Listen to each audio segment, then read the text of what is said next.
Bonjour et bienvenue sur Vivre avec bon sens, le podcast qui bouscule les codes de notre santé. Je suis Joy et je parlerai ici sans détour de sujets qui m'animent et me motivent. Je partagerai aussi mon micro avec des personnes aussi géniales qu'inspirantes afin de nous faire réfléchir et évoluer. Bref, tout un programme pour être pleinement épanoui et en accord avec soi. Bonjour à tous et à toutes. J'ai le plaisir aujourd'hui de partager avec vous l'interview que j'ai réalisée d'Anthony Fardet. Il est chercheur en alimentation préventive et holistique et il est également l'auteur du fabuleux livre Halte aux aliments ultra transformés, mangeons vrai. Je vous le recommande chaudement si vous voulez savoir comment manger de façon saine, éthique et durable. Dans cette interview, j'ai souhaité savoir qu'est-ce qui l'avait amené à travailler sur cette thématique, savoir quel avait été son cheminement personnel, et puis qu'il nous explique avec ses mots ce que ça voulait dire des aliments ultra transformés et manger vrai. N'hésitez pas à partager cet épisode si vous l'appréciez et surtout à le diffuser au plus grand nombre pour que chacun prenne soin de sa santé. Belle écoute. Pour commencer, tu peux nous expliquer qui tu es, Anthony Fardet. Oui, alors je suis de formation ingénieur agroalimentaire. Je me suis spécialisé en sciences des aliments et nutrition humaine, donc de l'AgroParisTech. Ensuite, j'ai fait un doctorat en nutrition humaine à l'Université d'Aix-Marseille et avec un travail de laboratoire à l'INRA de Nantes. Et ensuite, j'ai été recruté comme chargé de recherche dans un institut de recherche publique en 2003. Donc, ça fait aujourd'hui 22 ans que je fais de la recherche à l'interface alimentation préventive santé. Donc, ce qui m'intéresse, c'est vraiment l'alimentation préventive, c'est-à-dire que les gens sains le restent le plus longtemps possible. C'est pas le curatif, hein, donc ça c'est un autre domaine. Mm-hmm. Et puis aujourd'hui, je travaille plus particulièrement sur le lien entre le degré de transformation des aliments et l'effet sur leur potentiel santé, avec la question qui pour moi est essentielle: quel degré de transformation est-il acceptable pour la santé? C'est-à-dire que le problème n'est pas la transformation, puisque tout aliment est plus ou moins transformé. Aujourd'hui, on mange quasiment à 95-99% transformé. Voilà, et je pense avoir trouvé la réponse. On y reviendra peut-être plus tard. Tout à fait. Alors justement, avant de rentrer dans le vif du sujet de tout ce qui est alimentation ultra transformée, comment toi, tu es arrivé à te poser ce genre de questions? Tout a commencé vers 2011, c'est-à-dire que je faisais plutôt de la recherche expérimentale de laboratoire.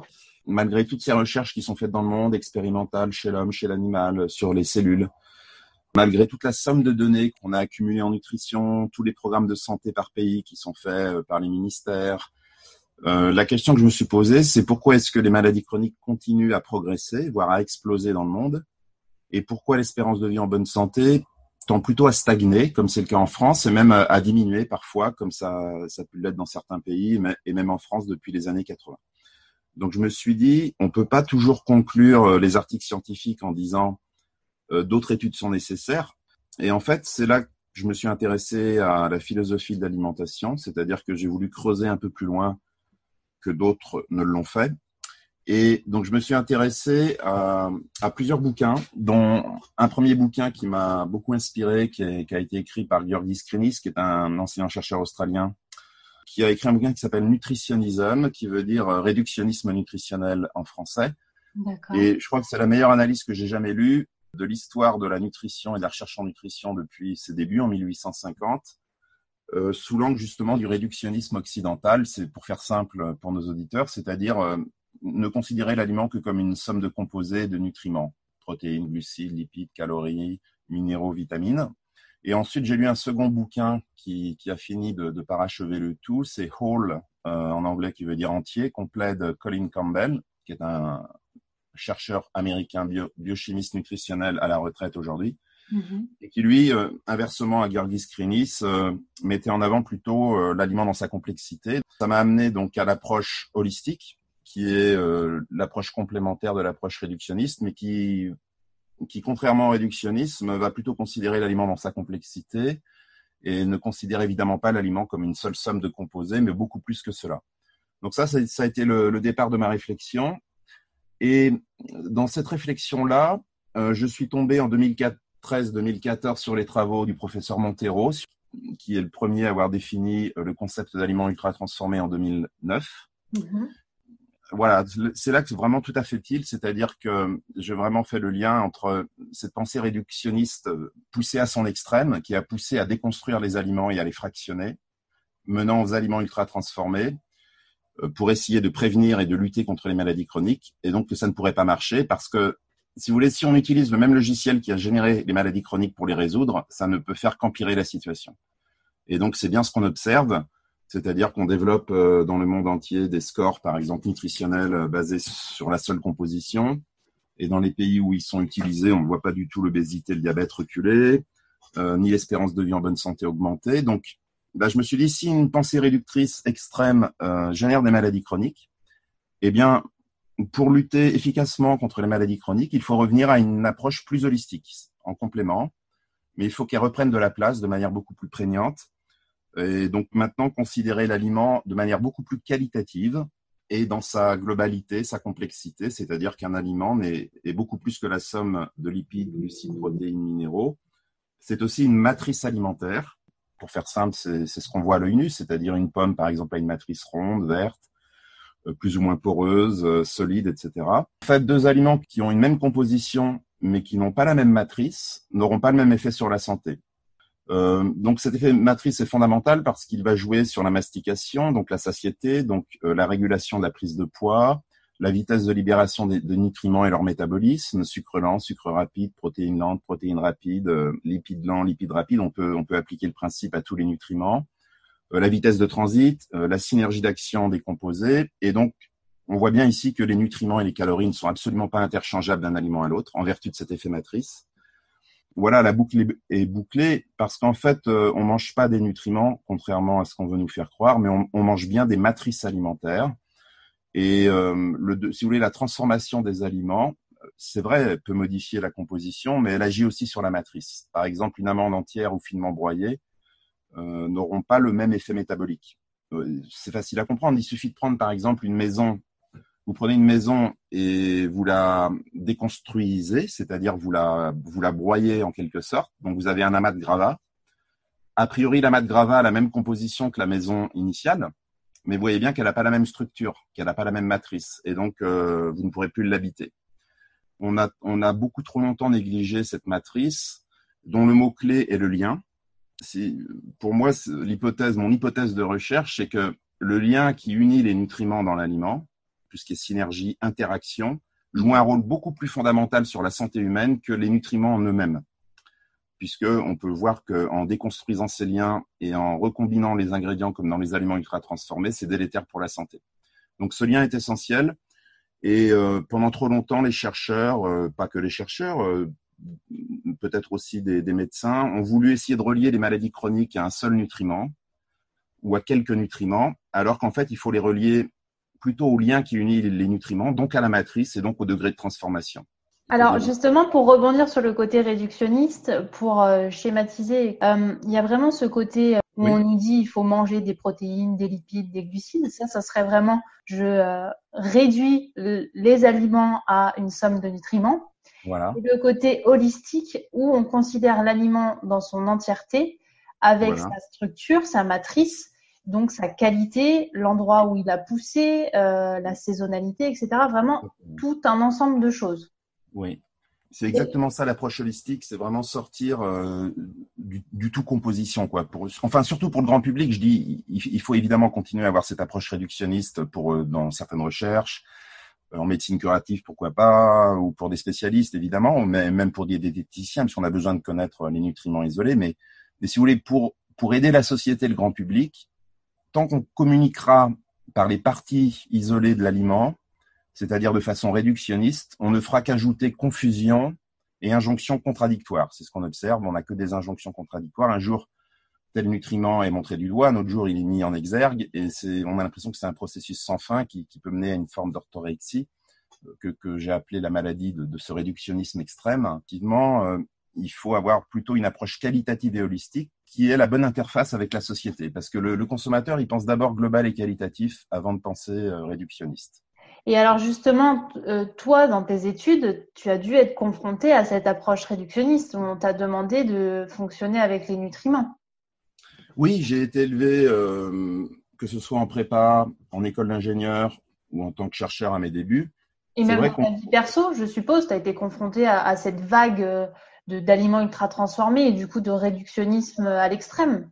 Oui, parce que c'est la culture occidentale en fait. Donc c'est alors un qui a beaucoup systématisé la pensée réductionniste. Il n'est pas le seul, mais c'est surtout lui qui l'a beaucoup systématisé. C'est René Descartes. On parle de cartésianisme, qui disait que pour comprendre la réalité, il faut la déconstruire en ses parties constitutives et étudier les parties constitutives. Alors, c'est une méthode scientifique qui aujourd'hui est validée, qui a apporté beaucoup de choses. Donc, la découverte des vitamines, rappelons-le, a permis quand même de sauver beaucoup de vies. Donc, cette approche est nécessaire. L'erreur est plutôt quand on veut revenir en arrière et qu'on veut réexpliquer l'ensemble, on a tendance à faire l'ensemble est égal à la somme des parties. Parce qu'on a oublié les liens qui ont été cassés lors de la déconstruction de la réalité.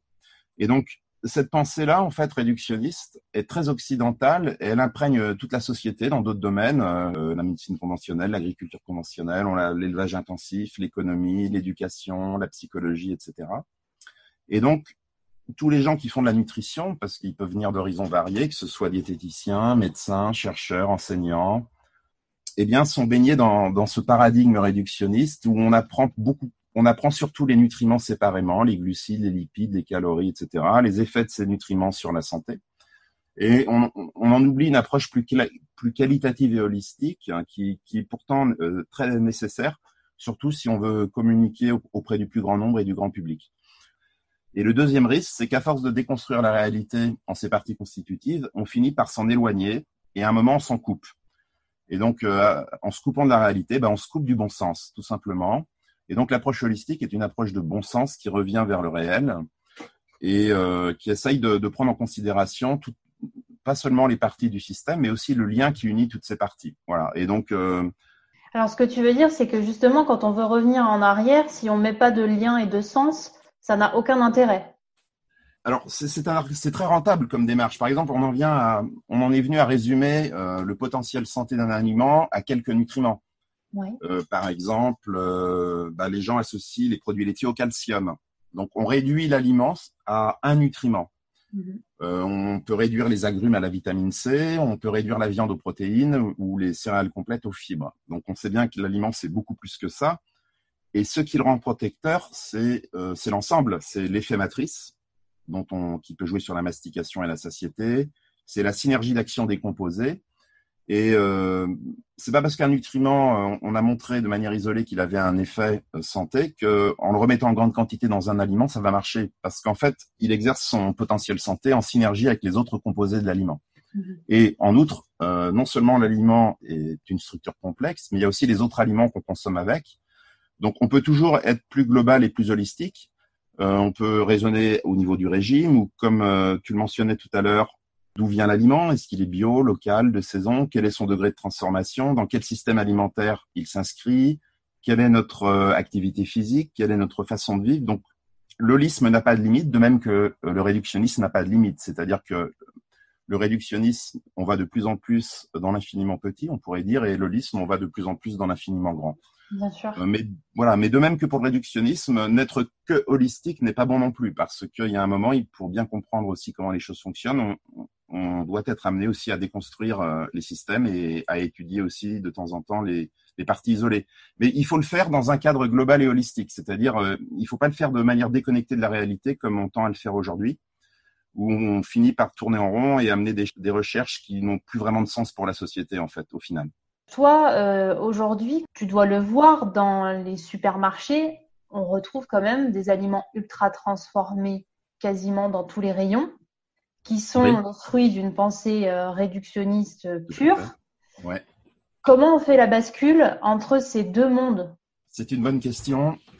Effectivement, donc on a calculé sur plus de 24 000 aliments étiquetés emballés que 71% des aliments étaient ultra transformés dans les étiquetés emballés représentatifs de l'assortiment en grande et moyenne surface, et qu'au-delà de 5 ingrédients, on avait plus de 75% de chances d'avoir un aliment ultra transformé. Donc c'est la start-up SIGA, dont je suis président du comité scientifique, qui a fait ces calculs donc sur un échantillon très représentatif des produits étiquetés emballés en France. Alors comment faire la bascule? En fait, l'idéal, ce serait de passer d'aliments ultra transformés à non ultra transformés. c'est-à-dire de remplacer les marqueurs d'ultratransformation dans les aliments par des ingrédients beaucoup plus simples, beaucoup plus vrais. Par exemple, là où on a des maltodextrines, des sucres invertis, des sirops de glucose fructose, on peut très bien remettre des sucres complets ou du miel ou des sucres moins transformés. Là où on a des huiles hydrogénées, on peut remettre des huiles moins raffinées qui ne sont pas hydrogénées. Là où on a des protéines hydrolysées ou des isolats de protéines, de soja ou de pois, on met du pois et du soja entier.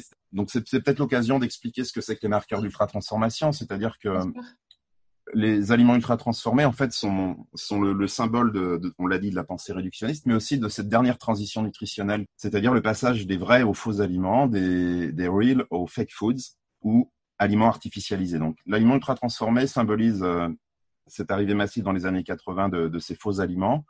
Alors, la question, c'est qu'est-ce qui a été artificialisé? Eh bien, c'est justement la matrice, avant tout, qui a été artificialisée par des ingrédients et des additifs que l'on qualifie de cosmétiques, parce qu'ils sont là pour modifier les propriétés sensorielles de l'aliment, qui sont au nombre de 4, arôme, goût, couleur et texture. Et donc, en exacerbant, en masquant, en modifiant, en imitant ces propriétés par des exhausteurs de goût, des arômes, des texturants et des colorants, eh bien, on crée des faux aliments qui peuvent presque devenir addictifs, entre guillemets, parce qu'on a envie d'y revenir. Parce qu'on a exacerbé la couleur, on a exacerbé le goût, on a créé des textures pas trop exigeantes, par exemple pour les enfants, des textures friables, molles, qui demandent peu de mastication. Et donc, c'est triplement rentable parce que d'abord, le risque, comme souvent on met plus de sucre, de sel et de gras, on a tendance, et qu'on a des textures qui sont moins rassasiantes, on a tendance à en consommer plus que de raison. Et donc, le plaisir peut l'emporter sur la satiété. Ensuite, on va le racheter. Et puis, si les enfants sont ciblés très tôt, on peut en faire des clients à vie, avec un risque qui est quand même assez grave, je trouve, c'est d'éloigner les enfants et les plus jeunes des vrais aliments qui ont des goûts plus subtils et plus exigeants, c'est vrai, mais qui sont des aliments beaucoup plus sains pour la santé. Donc voilà ce que c'est que l'ultra-transformation. Je pense que si on a bien compris qu'on est dans une artificialisation du goût, de la couleur, des arômes et de la texture, on a compris ce que c'était que ces aliments ultra-transformés. Et ce n'est pas forcément des plats préparés ou ce genre de choses, parce que souvent, les aliments ultra-transformés, on les assimile qu'à des choses qu'on pourrait réchauffer au micro-ondes. Mais ça pourrait être des chips, des gâteaux, peu importe en fait. On retrouve ces additifs-là et ces additifs de maquillage un peu dans tous les produits quasiment. Alors en fait, les aliments ultra-transformés, c'est là la force du concept. C'est que c'est pas seulement la malbouffe en fait. Parce que la malbouffe, on en parle depuis longtemps, hein, c'est depuis le bouquin de Joël de Renet dans les années 70 sur la malbouffe. La malbouffe, en fait, tout le monde était plus ou moins d'accord pour dire ce que c'était. Il n'y avait pas véritablement de tromperie. Hein. On savait que c'était tout ce qui était gras, sucré, salé en excès, les fast-foods. On ne peut pas dire qu'il y avait tromperie. Tout le monde s'accordait plus ou moins à dire ce que c'était. Par contre, le concept d'aliments ultra-transformés, certes, englobe la malbouffe, mais va beaucoup plus loin. Et c'est en ce sens qu'il est très intéressant parce qu'il va démasquer les tromperies. C'est-à-dire que les aliments ultra-transformés, beaucoup d'entre eux avancent à visage masqué. Ils peuvent présenter des annotations sur les emballages ou dans les publicités qui peuvent laisser sous-entendre que ça va être bon pour la santé. Par exemple, enrichi en fibres, en minéraux, en vitamines, allégé, en sucre, en gras, en sel, vegan, bio, sans gluten, etc., etc. C'est-à-dire qu'on va vanter une partie de l'ensemble pour vendre l'ensemble, mais l'ensemble en lui-même n'est pas bon. Et donc, ça n'est pas forcément catégorisé comme la malbouffe. Donc, on va retrouver plein de plats industriels avec des sucres ultra transformés cachés. On peut avoir la plupart des céréales du petit déjeuner. Par exemple, on vous dit, cette céréale du petit déjeuner, il y a blé complet. Donc, il y a un bandeau vert. Donc, la maman, elle, qui n'est pas avertie, va se dire, si je l'achète, je fais du bien à mon enfant. Mais elle ne se rend pas compte qu'elle achète une bombe de sucre, en fait. Donc, en plus, comme c'est cuit, extrudé, les céréales dedans, c'est pratiquement du sucre. Donc, puisque ça va être digéré très vite, puisque la cuisson-extrusion éclate complètement les grains de blé. Donc, on essaye de vendre à travers l'argument fibres ou minéraux une bombe de sucre, en fait. Donc, on voit bien là l'approche réductionniste qui vante une partie de l'ensemble pour vendre l'ensemble.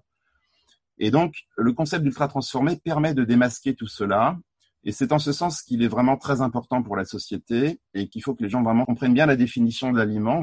Après, on peut aussi regarder les emballages qui sont souvent très colorés. Alors, il y a souvent beaucoup de promotions parce que c'est des aliments qui sont en général très peu chers à produire puisqu'ils sont faits à partir de beaucoup d'ingrédients, de cosmétiques qui sont bon marché et qui remplacent les vrais aliments qui sont les aliments nobles, qui sont souvent les plus chers justement.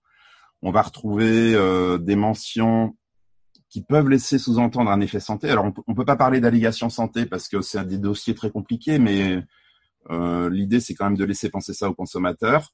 Et qu'est-ce qu'on va retrouver? Des suremballages, parce que ce sont souvent des aliments très individualisés, parce qu'ils se mangent souvent en déplacement, lors de collations, sur le pouce, devant des écrans, etc.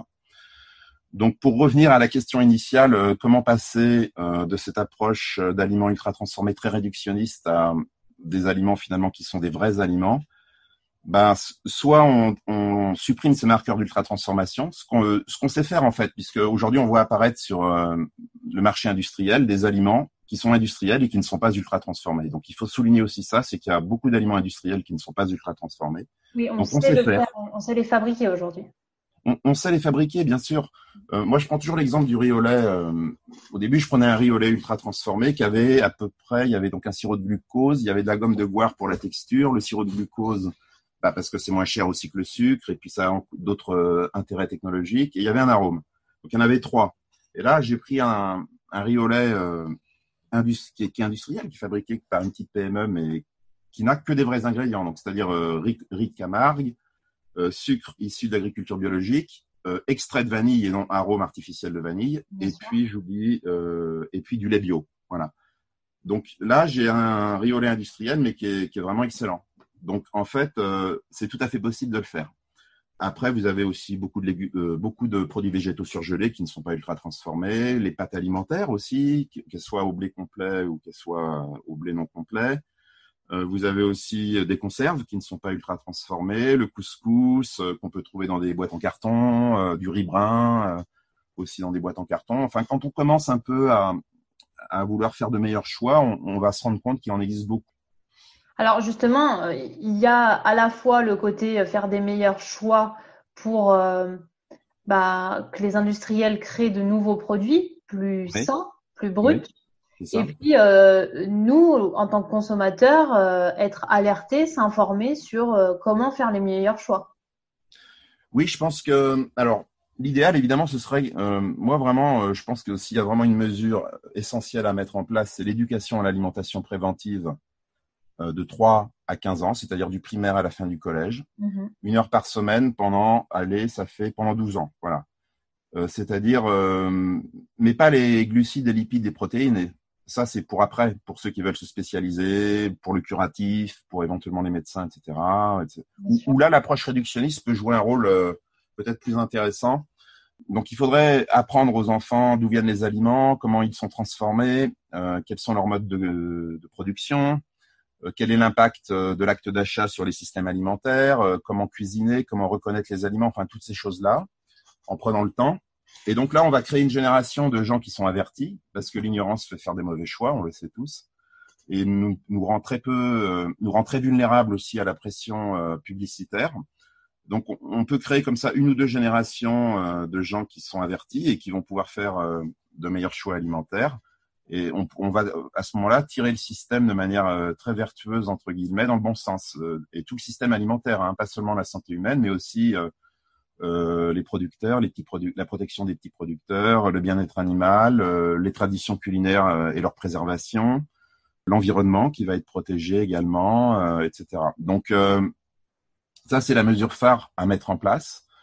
Et puis ensuite, pour les gens qui ont au-delà de 15 ans ou 18 ans à l'âge adulte, c'est d'essayer effectivement de se renseigner et puis de se poser la question, qu'est-ce qui est prioritaire pour moi? C'est-à-dire que l'acte de manger n'est quand même pas anodin, puisque manger, c'est la vie. On fait ça 3 à 4 fois par jour pendant 83 ans en moyenne. Bien sûr. Donc manger, c'est un acte qui a énormément de valeur, parce que on impacte non seulement notre santé, mais les systèmes alimentaires, la vie des agriculteurs, la vie de petits paysans à l'autre bout du monde. Donc ça a une valeur tellement importante que c'est totalement aberrant de voir qu'aujourd'hui, ce n'est que qu'environ 12-14% du budget alimentaire, alors qu'on était plutôt à 35% après-guerre. Donc, on a une valeur de l'alimentation qui est fausse. L'alimentation vaut beaucoup plus que cela, puisque ça protège la vie, l'environnement, etc. Donc, il faudrait évidemment que la part alimentaire augmente au détriment d'autres choses. Donc, je pense que c'est important de se poser aussi quelle est notre hiérarchie des valeurs. Est-ce que on veut que l'alimentation soit une valeur très importante dans notre vie de tous les jours? Et si c'est le cas, on sera peut-être prêt à mettre un peu plus. Et puis pour ceux qui n'ont vraiment pas les moyens et qui peuvent être pauvres, hein, c'est pas péjoratif dans ma bouche, mais c'est une réalité. Là, je pense, l'État peut prendre le relais et mettre en place des mesures pour que une alimentation saine et de qualité soit accessible à tous, quel que soit son niveau d'éducation et de revenus. Parce que si vous voulez, c'est pas, il y a quelque chose qui tourne pas rond. Les aliments ultra transformés, qui sont non seulement peu vertueux pour la santé, mais aussi pour la planète, sont finalement moins chers si on prend de manière très globale, hein, sur plusieurs milliers d'aliments. Statistiquement, c'est quand même moins cher que les vrais aliments. Mmh. Donc normalement, c'est l'inverse. Les vrais aliments devraient être même moins chers que les ultra transformés, qui devraient être l'exception. Par exemple, aux États-Unis, ils ont calculé, donc c'est une étude scientifique qui est parue il y a maintenant un an et demi. Sur plusieurs milliers d'aliments, eh bien, les aliments ultra transformés aux États-Unis sont 63 à 65% moins chers que les aliments peu ou pas transformés. Donc, c'est énorme. Et effectivement, aux États-Unis, on a des déserts alimentaires où pendant 100 kilomètres, on va pas trouver de vrais aliments. On n'aura que de l'approvisionnement en aliments ultra transformés avec les fast-food ou même des petites supérettes qui vendent que de l'ultra transformé. Donc voilà moi comment je vois les choses pour essayer d'enrayer et puis de retirer les systèmes alimentaires et vers des choses beaucoup plus vertueuses pour l'environnement, les animaux et la santé humaine. Et alors, je pense que tout ça vient aussi pour toi d'un cheminement personnel. Quand tu as commencé tes études dans le domaine de l'agroalimentaire, tu n'avais pas forcément cette sensibilité sur le côté holistique. En fait, disons qu'il était présent mais latent. C'est-à-dire que j'ai toujours aimé la nature, hein, depuis tout petit. J'ai fait beaucoup de photographies dans la nature. Donc j'ai toujours aimé la nature et les animaux, ça c'est clair. D'accord. Et puis ensuite, je suis rentré dans le système m'a tiré à lui. Et le système étant plutôt réductionniste, j'ai été tiré vers le réductionnisme, malgré moi. Et donc, il fallait bien aussi trouver du travail et avancer. Donc, je suis rentré dans le système par la porte réductionniste, effectivement. Mais je sentais bien qu'au fond de moi, j'étais pas fondamentalement heureux. C'est-à-dire que moi, mon approche, je me sens beaucoup plus holistique par essence. C'est-à-dire que j'aime bien les approches globales. Et moi, ce qui m'intéresse, c'est justement de recréer du lien entre les données scientifiques, faire de la fouille de données, essayer d'élaborer de nouvelles théories, de nouveaux concepts, de nouveaux principes. Et donc, c'est ce que j'ai pu faire à partir de 2011, comme j'ai expliqué au tout début de l'interview, où j'ai pu finalement changer un peu mon fusil d'épaule et passer d'une recherche un peu subie, on va dire, entre guillemets, évidemment, mais je ne regrette rien de ce que j'ai fait. Au contraire, ça m'a servi par la suite à une recherche plus proactive, où là, j'ai pu vraiment mettre en pratique mon approche qui était naturelle, qui était vraiment liée à moi. Voilà, donc c'est-à-dire holistique et on va dire globale. Et toi, dans ton hygiène de vie, tu as vu aussi cette transition? Oui, évidemment, j'évolue au fur et à mesure de mes réflexions et de mes travaux. Donc effectivement, je mange maintenant moins de produits animaux. J'essaye de mettre en pratique dans mon existence et puis j'en parle aussi avec mes proches, la règle des 3V. Pour moi, c'est fondamental, hein, végétal, vrai, varié. Donc j'essaye effectivement de réduire les ultra transformés. Donc là, je les ai vraiment beaucoup réduits. Je mange moins de produits animaux. Probablement un jour, je serai végétarien parce que aimant beaucoup les animaux, je pense qu'un jour, il faudrait que je sois en accord avec ça. Mmh. Pour l'instant, je suis plutôt flexitarien, mais après, ça, c'est un choix personnel. Disons que la science, de manière générale, si on prend toutes les études qui existent à ce jour sur la réduction de la consommation de viande pour protéger la planète, on tend vers une forme de semi-végétarianisme ou de flexitarisme, c'est-à-dire remanger des produits animaux, mais à l'occasion, et de considérer plutôt les produits animaux comme l'accompagnement des végétaux, et non l'inverse, parce qu'aujourd'hui, les végétaux sont plutôt perçus comme l'accompagnement des produits animaux. Tout à fait. Après, voilà, c'est peut-être culturel. Oui, c'est culturel. En France, on est quand même dans le top 5, ou top 10, on va dire, des plus gros consommateurs de calories animales au monde, puisqu'on est à 35-40% de calories animales par jour, ce qui est énorme. C'est vraiment énorme, hein. Pour donner une idée à nos auditeurs, dans certains pays d'Afrique noire subsaharienne, on est à 4%, en Inde, on est à 6%, en moyenne, évidemment. Donc, il y a des pays qui en consomment beaucoup trop, des pays qui en consomment peut-être pas assez.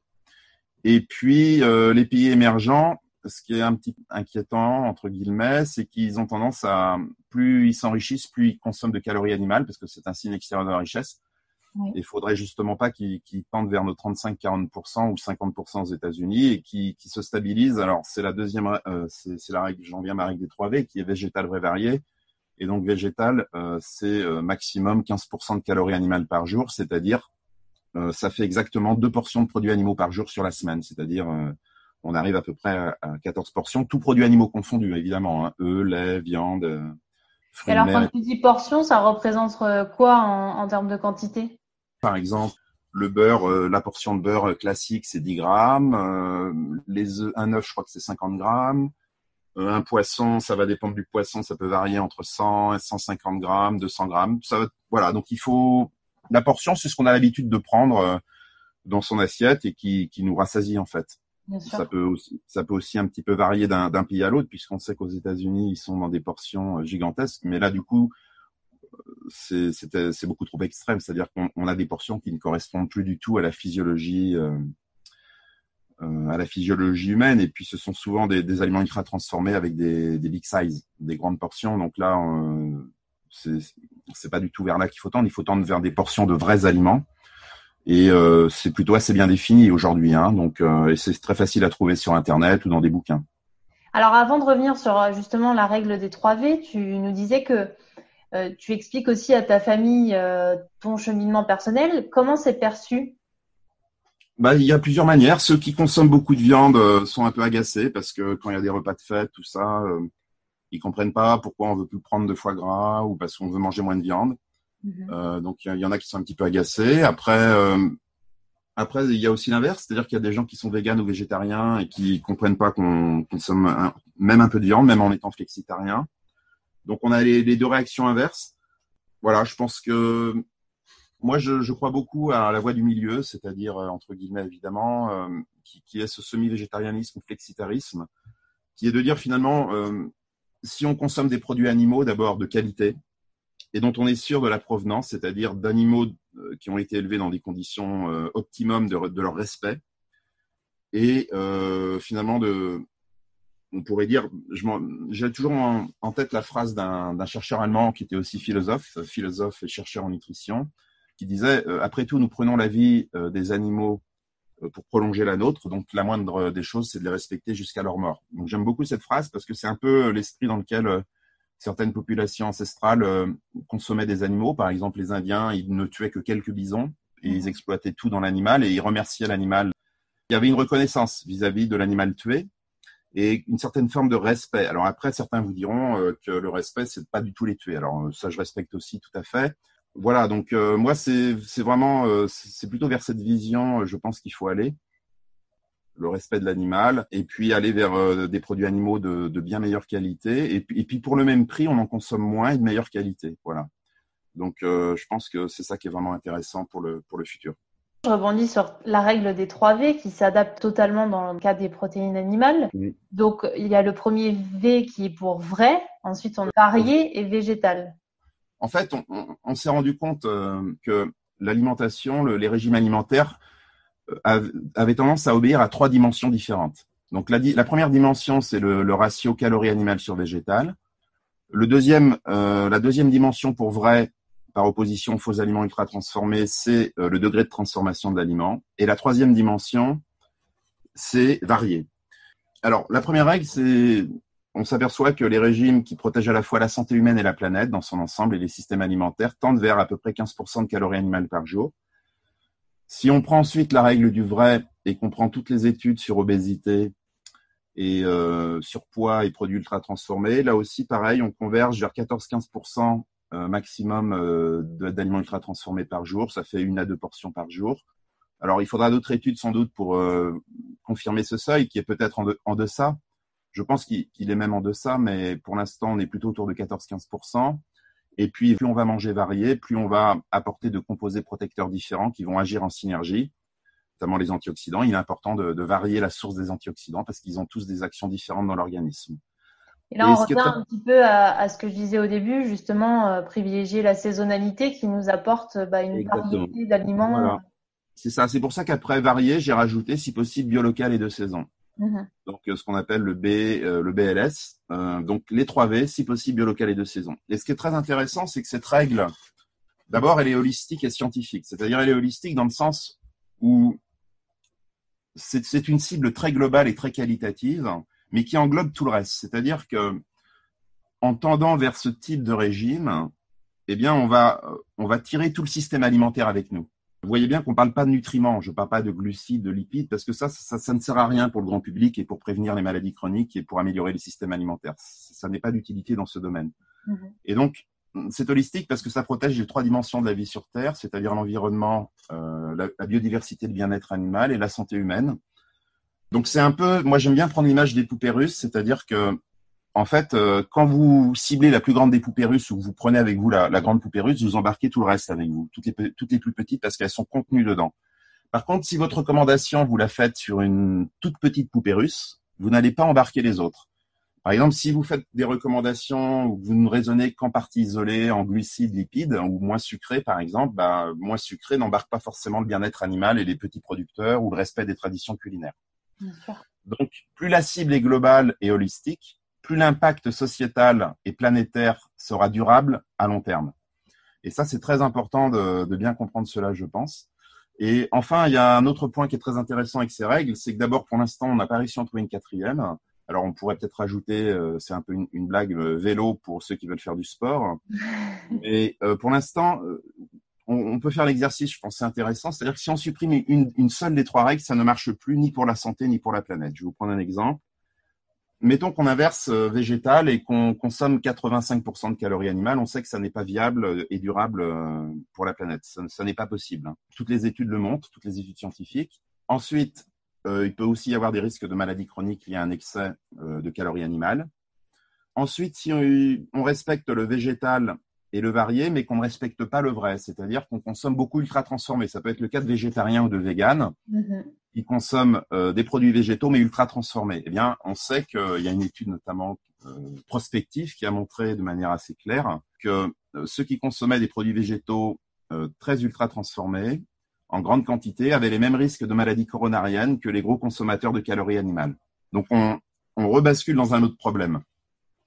Et enfin, si vous n'appliquez pas varié, comme on peut l'observer par exemple dans des pays d'Afrique noire subsaharienne où ils mangent effectivement plutôt végétal, puisqu'ils ont que 4 ou 6% de calories animales, et plutôt vrai, puisque c'est pas des produits ultra transformés, mais monotones. Eh bien, là, vous avez des risques de déficience et ça va pas stimuler la biodiversité au niveau agricole. Donc, on va se retrouver avec des déficiences en iode, vitamine A, fer, zinc, etc., comme on l'observe et comme le souligne l'OMS dans ses différents rapports sur les pays en développement. Donc, on voit bien que ces 3 dimensions sont inclusives et on ne peut pas en exclure une des 3 et c'est important d'essayer de tendre vers ces 3 règles. Et ce qui est intéressant aussi, c'est que c'est un outil assez simple que tout le monde peut s'approprier, en fait, sans véritable grande connaissance en nutrition. Et ça, c'est la dernière des conséquences d'avoir des règles assez qualitatives, en fait, c'est que effectivement tout le monde peut se les approprier et ça réduit le fossé, en fait, entre les sachants et les non-sachants. Pour manger vrai, végétal et varié, il faudrait tout simplement, par opposition, comprendre ce que c'est un produit ultra transformé, arriver à le déceler. Oui. Mais au-delà de ça, juste encore une fois remettre du sens, remettre du lien, s'adresser plutôt à des petits producteurs, donc aller au marché, chez l'épicier du coin, etc. Oui. Mais remettre vraiment de la conscience sur ce qu'on fait pour avoir Oui. ce côté vrai. Parce que comme tu le mentionnais très justement, on peut très bien être végétarien ou vegan et consommer des aliments ultra transformés où il n'y a aucun sens non plus. Exactement. C'est pour ça que les 3 dimensions sont intéressantes parce qu'on s'aperçoit que les 3 se complètent bien et qu'on ne peut pas en exclure une de l'autre. Et ce qui est intéressant aussi dans ce que tu disais, c'est-à-dire non seulement avec les vrais aliments, on recrée du lien entre les nutriments, c'est-à-dire qu'on évite de trop déconstruire les aliments, mais aussi en revenant vers un peu plus de circuits courts, vers de l'agriculture un peu plus biologique, plus locale, le fait de remanger en groupe, eh bien, on crée cette fois-ci du lien social. Donc, on est toujours dans le mot-clé lien. On peut recréer du lien social et puis on peut recréer du lien dans les systèmes alimentaires entre les différentes entités d'un système, c'est-à-dire entre les animaux et les végétaux, entre les différents végétaux entre eux si on fait de la polyculture, etc. Donc, on voit bien que le mot-clé est le lien. Et par rapport à la question au départ que je posais, c'est-à-dire quel degré de transformation est-il acceptable pour la santé, l'hypothèse que je défends, c'est que le degré de transformation finalement qui n'est plus acceptable pour la santé, c'est cette déconstruction excessive des matrices alimentaires. C'est-à-dire que pourquoi ? Parce qu'on s'aperçoit que les gens qui consomment le plus ces aliments déconstruits, fractionnés, recombinés, raffinés, sont les plus à risque de maladies chroniques. Donc je pense que le lien, il est là. Après, on peut toujours s'interroger sur l'influence des traitements thermiques, mécaniques, etc. Mais là, on a suffisamment d'éléments pour dire que de déconstruire les matrices alimentaires, les artificialiser ensuite, c'est la transformation qu'il ne faudrait pas faire, ou du moins qu'il faudrait limiter au quotidien. Et comme tu le dis très justement dans ton livre, aujourd'hui, on est capable de vivre longtemps, mais pas longtemps et en bonne santé. Oui, c'est vrai, on n'en a pas parlé. Beaucoup, on peut donner les chiffres. Donc, les chiffres de 2019-2018, je crois, n'existent pas encore parce que les calculs demandent du temps. Mais l'espérance de vie en bonne santé pour le Français moyen, moyen dans le sens moyenne homme-femme, était de 63,5 ans. Et l'espérance de vie théorique, c'est-à-dire quand vous naissez, vous pouvez vivre tant de temps, c'est aux alentours de 83 ans. Donc, on voyait qu'en 2015, le Français moyen, adulte et femmes et hommes confondus, vivait 20 ans en mauvaise santé, c'est-à-dire atteint d'une maladie chronique, c'est-à-dire qui demande une prise en charge sur le long terme. Et donc, on peut simplifier encore plus en disant que, en gros, on est en bonne santé jusqu'à la retraite, et de la retraite à notre mort théorique, c'est-à-dire l'espérance de vie théorique, on est atteint d'une maladie chronique. Donc, c'est un coût énorme, sachant que en tendant notamment, en essayant de tendre vers les 3V, en redonnant une place de valeur à notre alimentation, on pourrait gagner de nombreuses années d'espérance de vie en bonne santé et dépasser largement les 70 ans en bonne santé. Donc, on voit qu'on a des leviers d'action qui sont assez simples, qu'on peut actionner vraiment tous les jours au quotidien, puisqu'on mange 3 à 4 fois par jour. Et donc, c'est vraiment, on va dire que le pouvoir est entre nos mains. Et le manger, c'est en quelque sorte voter. Donc, si, par exemple, on peut pas dire qu'on est choqué par la souffrance animale si on continue à acheter des calories animales bon marché dans des aliments ultra transformés dont on sait forcément que ça vient d'animaux élevés en intensif dans des conditions déplorables, quoi. Totalement. Comme tu dis, c'est voter, c'est vraiment la façon dont on va s'honorer. Qu'est-ce qu'on a envie d'ingérer pour être en bonne santé ou pas, quoi. Oui, voilà, c'est-à-dire qu'il y a aussi le plaisir associé en mangeant mieux. Alors, c'est parfois ce que je dis aux plus jeunes, parce que c'est vrai que les plus jeunes, si vous mettez en avant l'argument santé en disant mais il faut pas manger ça parce que c'est pas bon pour votre santé, ça marchera pas. Parce qu'en fait, pour deux raisons. D'abord, ce sont des aliments très attractifs. Et puis quand on est jeune, on pense qu'on a la vie devant soi et on croit pas trop qu'on va avoir une maladie chronique qui se déclenchera plus tard. Par contre, l'argument, certes, on est libre d'acheter mauvais pour notre santé. Finalement, on a cette liberté. On est libre à ce niveau-là. Par contre, on est moins libre quand notre acte d'achat impacte négativement notre environnement. C'est-à-dire que si on continue à acheter des produits de mauvaise qualité qui vont impacter la vie des agriculteurs, qui vont renforcer la souffrance animale, accentuer la déforestation, accélérer le changement climatique, là, je pense qu'on est quand même moins libre parce que là, c'est pas seulement notre vie qu'on impacte, mais c'est aussi celle des autres. Donc, je pense qu'il faut plutôt essayer de parler de ces choses-là aux plus jeunes pour les sensibiliser à l'impact de leur comportement sur la planète, en fait. Oui, parce que si on remet pas du sens avec cette chaîne un petit peu alimentaire, en fait, il n'y a pas du tout de conscience. Pour un enfant, je sais pas, un morceau de viande, c'est un morceau de viande. Il n'y a pas du tout cette traçabilité qui se fait. Exactement. On revient toujours au lien, c'est-à-dire essayer d'enseigner le lien. Voilà. C'est-à-dire quand je fais ça, ça impacte quoi? Quel est le lien avec autre chose?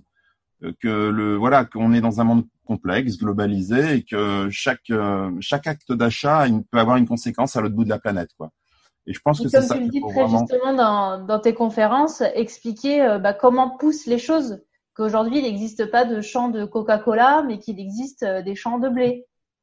Oui, voilà. Donc c'est ça. Il n'y a pas d'élevage de lait qui donne du soda. Il n'y a pas d'élevage de barres chocolatées. Alors ça peut faire sourire, mais l'idée c'est de dire voilà, les aliments ultra transformés étant souvent des matrices totalement artificialisées, totalement nouvelles, ce sont des matrices qui ne proviennent plus de la nature, et donc il faut éviter de consommer en excès ou trop régulièrement ce type de matrice, en effet. Et donc il faut se reconnecter, je pense, au vrai, donc à la nature. Alors ça veut pas dire revenir à l'âge de 3000, 12 000 ans en arrière, aux chasseurs-cueilleurs, hein, c'est pas du tout ça l'idée. L'idée, c'est de se reconnecter au réel, au bon sens, à la nature, et éviter de déconstruire à l'extrême nos aliments. On peut les transformer pour les rendre plus goûteux, comme les fermentations, plus agréables, ce qu'on fait depuis d'ailleurs 2000, 3000, 4000 ans. Hein. On a toutes les transformations qui existent depuis à peu près 10 000 ans, 12 000 ans, ont été là aussi pour mieux conserver les aliments, pour leur donner des nouvelles saveurs, hein, donc le sucrage, le salage, le fumage, la fermentation, etc. Totalement. Et est-ce qu'à l'inverse, il existe des études qui montrent que si on opte pour une alimentation végétale, vraie, variée, alors qu'on est atteint de maladies chroniques, est-ce qu'on inverse la tendance? Alors, c'est une bonne question. Oui, il existe quelques études, mais pas encore beaucoup, où les gens, finalement, en revenant à des vrais aliments, notamment j'ai en tête 2 études que je cite dans mon bouquin, sur des diabétiques, qui, en revenant à des vrais aliments, ont vu la dose d'insuline diminuer de 80% en termes d'utilisation. Et certains même la supprimer totalement. Donc, il y a quelques études comme ça qui montrent que de revenir à des vrais aliments est plutôt positif pour la santé. Après, faut pas oublier non plus de dire que cette règle est élaborée sur la base d'une expertise collective et d'articles scientifiques très nombreux qui montrent tous effectivement que les produits végétaux sont protecteurs pour la santé, qui montrent tous que les ultra transformés, lorsqu'ils sont consommés en excès ou régulièrement, sont délétères pour la santé, et qui montrent toutes que manger varié apporte une synergie d'action des composés qui est beaucoup plus protectrice pour la santé. Déjà, le corpus d'études qui sous-tend végétal vrai varié est déjà immense en fait. Si vous prenez tous les régimes qui sont vendus dans le commerce, on voit bien que c'est réductionniste, c'est-à-dire qu'on met en avant des super aliments. Il y a le régime hyperprotéiné de Ducamp, et là on met en avant les protéines. Vous avez des régimes moins gras salés sucrés où on met en évidence donc les allégés, acheter des produits allégés où on met toujours en avant une partie de l'ensemble. Tout à fait. Mais en revenant vers plutôt un régime 3V, là on met pas en avant une partie de l'ensemble, mais on met en avant l'ensemble. Il faut d'abord regarder la grande porte des aliments. Et la grande porte, c'est d'abord comment il est transformé, parce que la transformation, elle impacte d'abord la matrice de l'aliment. Elle impacte aussi la composition, évidemment. Donc, il faut commencer par rentrer par la transfo, le premier filtre. Donc, c'est quoi le premier filtre? C'est d'abord faux, vrais aliments. Déjà, ce premier filtre est énorme en termes d'environnement, de planète, de santé. C'est déjà un premier filtre qui est déjà, on pourrait presque s'arrêter là. C'est-à-dire, si déjà la population mondiale se remet à revenir vers les vrais aliments, ça sera un impact extrêmement positif sur l'ensemble de la planète. Et puis ensuite, une fois qu'on a passé ce premier filtre, éventuellement, on peut là commencer à regarder la composition, pourquoi pas. Par exemple, dans les aliments qui sont non ultra transformés, on peut ajouter des fois du sucre, de l'huile, du sel dans les préparations à la maison, tout ça.